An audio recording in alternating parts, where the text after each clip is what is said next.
Skandal bantuan likuiditas Bank Indonesia, BLBI, yang terjadi antara tahun 1998 hingga 2004 adalah salah satu kontroversi terbesar dalam sejarah ekonomi Indonesia.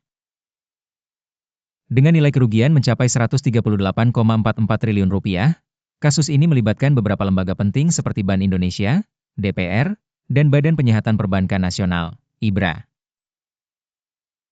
Kejadian ini bukan hanya sekadar isu keuangan, melainkan juga pertentangan kepentingan politik yang kompleks. Dimulai pada masa krisis ekonomi Asia tahun 1997, pemerintah Indonesia dipaksa untuk mengambil tindakan cepat guna menjaga stabilitas sistem perbankan nasional. BLBI diciptakan sebagai mekanisme bailout, memberikan bantuan likuiditas kepada bank-bank yang terancam kolaps akibat krisis.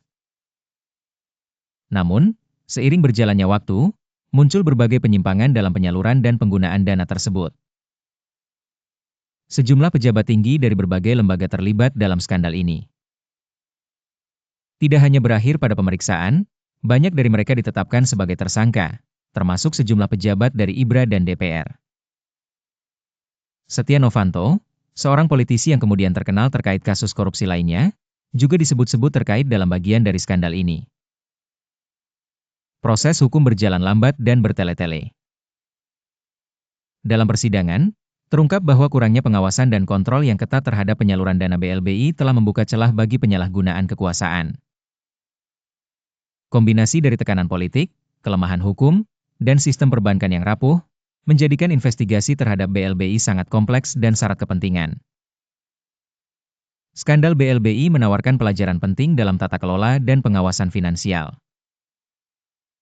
Kenyataan bahwa anggaran yang sangat besar dapat disalurkan tanpa kontrol yang memadai menunjukkan adanya kelemahan sistemik dalam struktur ekonomi Indonesia saat itu.